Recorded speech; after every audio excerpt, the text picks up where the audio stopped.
Shalom sidang jemaat yang diberkati Tuhan. Senang berjumpa dengan saudara kembali dalam program Sarapan Rohani Gereja Galang Ningiang Abian Basi. Dan tentunya saya berharap kita semua dalam keadaan sehat dan dalam perlindungan Tuhan. Jika ada di antara saudara yang sakit pada saat ini, kita berdoa Tuhan pulihkan saudara. Haleluya. Dan pada pagi hari ini, sebelum kita melakukan kegiatan kita sepanjang hari ini, kita akan mendasari dengan mendengarkan firman Tuhan. Namun sebelumnya saya mengajak kita untuk berdoa. Mari kita berdoa. Terpujilah namamu Tuhan kami Yesus Kristus, dan kami selalu mengucap syukur atas kasih Tuhan, penyertaan Tuhan dari semalam yang telah berlalu sehingga terbukti pada pagi hari ini kami masih merasakan kasih Tuhan. Terima kasih Bapa di surga atas perlindungan-Mu. Bapa di surga, pada pagi hari ini Tuhan, kami rindu jemaat Tuhan, anak-anak-Mu Tuhan, mendengarkan kebenaran firman Tuhan. Kami berdoa Tuhan, kiranya senantiasa roh hikmat yang berasal daripada Tuhan memenuhi kami, memenuhi pikiran kami dan hati kami, sehingga kami siap menerima firman-Mu dan kami mengerti akan kebenaran firman-Mu. Bapa di surga, kami sadar Tuhan, kami adalah anak-anak Tuhan yang sering melakukan dosa di hadapan Tuhan. Kami sering tidak taat akan kebenaran firman Tuhan. Kami sering jauh daripada Tuhan. Pada saat ini di dalam nama Tuhan kami Yesus Kristus, lepaskan pengampunan-Mu atas kami Tuhan. Sucikan kami Tuhan, basuh dosa kami dengan darah-Mu Tuhan, sehingga pada pagi hari ini kami layak di dalam hadirat Tuhan. Terima kasih, di dalam nama Tuhan kami Yesus Kristus kami sambut firman Tuhan. Haleluya. Amin. Saudaraku yang diberkati Tuhan, kita akan mendengarkan firman Tuhan. Kita akan membaca dari kitab Yesaya 40 ayat 2. Saya akan membacakan untuk kita semua. Tenangkanlah hati Yerusalem dan serukanlah kepadanya bahwa perhambaannya sudah berakhir, bahwa kesalahannya telah diampuni. Pembacaan kita yang kedua dari kitab Lukas 24 ayat 47.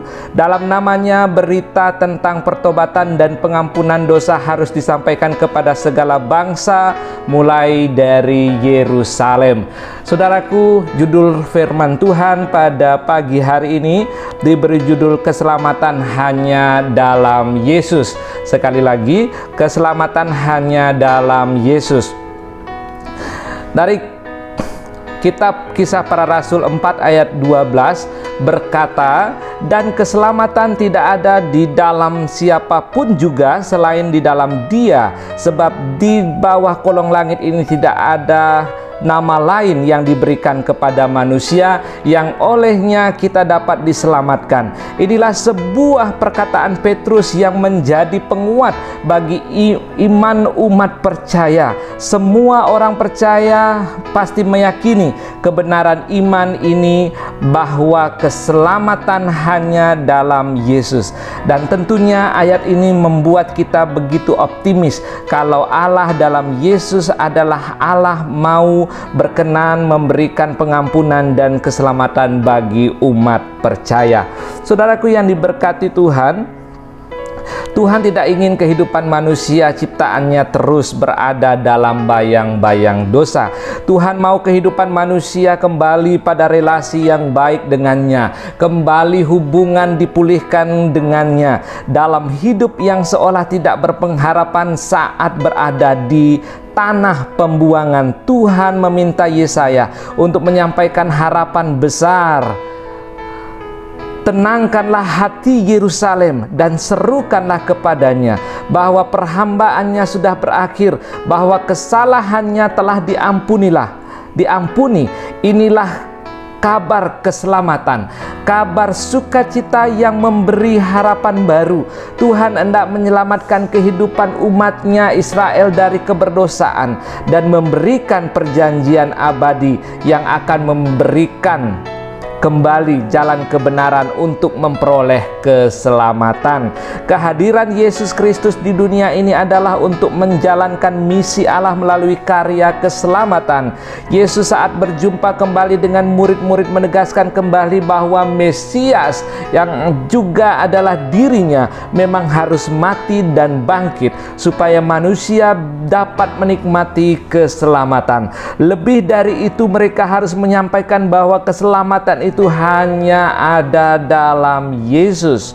Saudaraku, keselamatan hanya dalam Yesus adalah sebuah kebenaran bagi pengikut Kristus, dan ini harus menjadi pegangan utama bagi setiap orang yang percaya kepada Tuhan. Ini sangat penting bahwa hanya Yesus yang berani memberi jawaban dengan mengatakan, "Akulah jalan kebenaran dan hidup." Harusnya orang percaya tidak pernah ragu akan janji keselamatan yang datang dari Tuhan. Ini juga yang ditegaskan oleh Paulus kepada Timotius supaya tetap berpegang kepada kebenaran bahwa keselamatan itu hanya di dalam Yesus. Dan Yesus mengundang semua manusia di seluruh dunia ini untuk menerima undangan keselamatan dari Tuhan dan menerima anugerah pengampunan, persekutuan yang kudus, dan berkat-berkatnya yang melimpah yang membawa kita kepada kehidupan yang kekal. Demikianlah firman Tuhan, dan kiranya Tuhan memberkati. Amin. Mari kita berdoa. Terima kasih buat firman yang begitu indah yang sudah kami dengarkan pada pagi hari ini.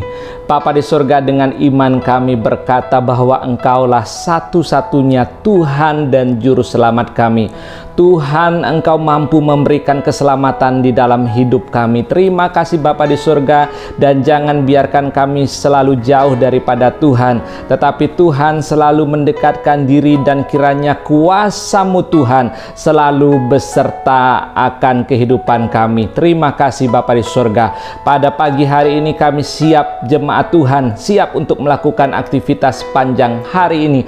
Bapa di surga, apapun yang dilakukan oleh jemaat Tuhan, kiranya Tuhan buka jalan, dan Tuhan memberkati, Tuhan buat berhasil di dalam nama Tuhan kami Yesus Kristus. Terima kasih Bapa di surga. Inilah kehidupan kami pada pagi hari ini, kami serahkan ke dalam tangan Tuhan yang penuh kasih sepanjang hari ini. Biar Tuhan yang menyertai kami.